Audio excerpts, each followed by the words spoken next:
Hey now, Brawlers, it's time for another Board Game Brawl review with Nick Minahan, sponsored by BoardGameBliss.com. Hey folks, I don't often do accessory reviews, but we are going to take a quick look at a gaming bag today. This is the Traveler bag from Boards and Bits. It is designed to tote around your board games from place to place, whether it's over air, sea, or land. But it's not really for carrying large boxed games, but for carrying the actual, as the name Boards and Bits implies, the actual pieces of the game. We'll come back to that in a moment. But let me go ahead and show you the bag itself. So here it is. There's the logo for the Boards and Bits Traveler. It's a very sturdy polyester bag. There are pockets along the side here for putting more stuff. Let's open up that. So just for putting in some extra periphery things. There's one on either side of the bag. There also is a, as you can tell from the clips on the side, there is a strap that you can use to make it into a carrying bag, entirely up to you.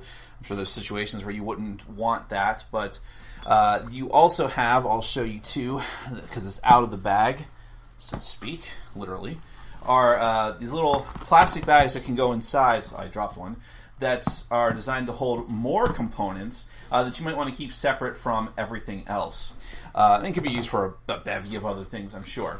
So inside the bag, first off, in the lid of the bag, you actually have a spot to hold an index card. They recommend like a 3x5 index card to keep track of what games you actually have inside. Because remember, the purpose of the bag primarily is to put condensed games, just the pieces of the game. So you might want to make sure you remember what every game is, lest you have a piece that is like, what does this go to? I don't even know. Okay. So the bag itself, as you can see, there's a very sturdy, I think it's a PVC board that you can use as sort of a delineation device to keep things separate inside. Also, there is a luggage tag holder that you could tie around one of the straps on the outside. Well, I didn't even mention, of course, the big front pocket of the dealie.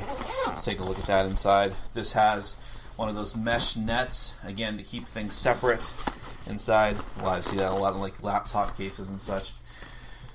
So yeah, you have this board, which there's Velcro along the inner sides here, so you can change the position of it as you see fit, or just move it out of the way entirely, but still keep it inside the bag. There's also another side pocket, large and deep side pocket here on the side, and nothing on this side. So that's it. Let's see. There's another, just more reinforcement here. I'll just show you the bottom of the bag just for the heck of it, just to be thorough. It's got like these, it's actually important. These are those little like plastic nubs in order to keep it in place so it doesn't slide too much or at all, which is very, very helpful. Okay, so I told you that the purpose of this primarily is to put like busted down board games. You just get rid of the box.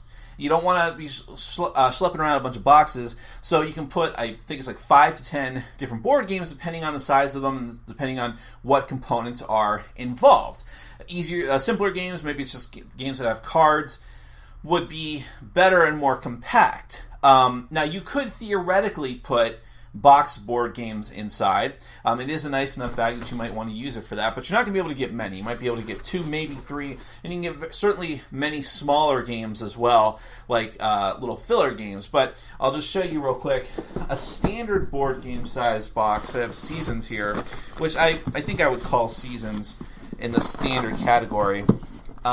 Is not, it barely fits. It'll cover it up, and then you might be able to zip it closed. Unusually sized boxes like Robinson Crusoe, those would fit a little bit better, but anything bigger than that is not. And then you have slightly bigger boxes like Elysium just don't fit at all. And Forbidden Stars, here I'll just show you, that also would be a problem. Not necessarily because of the width, but because just the height of it. So it's definitely not a bag to use for putting the boxes primarily, unless you only want to transport 1 or 2 reasonably sized boxes or several filler games so it does sort of limit the utility of the bag. So you're either going to use it to bust up a bunch of games and take them with you, or just use it to carry a couple of them.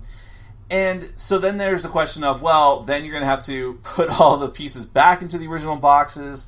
And really, it is only a travel bag. Now, that is going to be very useful for a lot of people. And I think that is primarily how they're marketing the bag. They have a Kickstarter project coming up for it with the bag as depicted here. But, for instance, for me personally, if I'm going to a local meetup, it's much more useful for me to just carry the boxes themselves. So I have a big, very heavy-duty duffel bag that is actually a military duffel bag that I use that's very useful because I can carry, 15 games in it. I mean, 10, full, Elysium-sized games in it with no problem. And without having to take them out of the box or worry about putting them back later, so on and so forth. So there is a very limited utility to the bag. So it's really up to you what your mileage is going to be out of it, almost literally. So for those of you that travel a lot and you really, really want to take as many games as possible, this can be a very good bag for you. It's certainly a high-quality bag. For those of you who are only traveling locally, it might be better for you to just schlep a bunch of box games around. That's entirely up to you. But that is the Boards and Bits Traveler Bag. Check it out on Kickstarter when it launches. Thanks for watching. Follow us on Facebook, Twitter, and Patreon. And make sure to check out our sponsor, Board Game Bliss, where you can find an amazing selection of games from around the world. BoardGameBliss.com. Thanks for your support.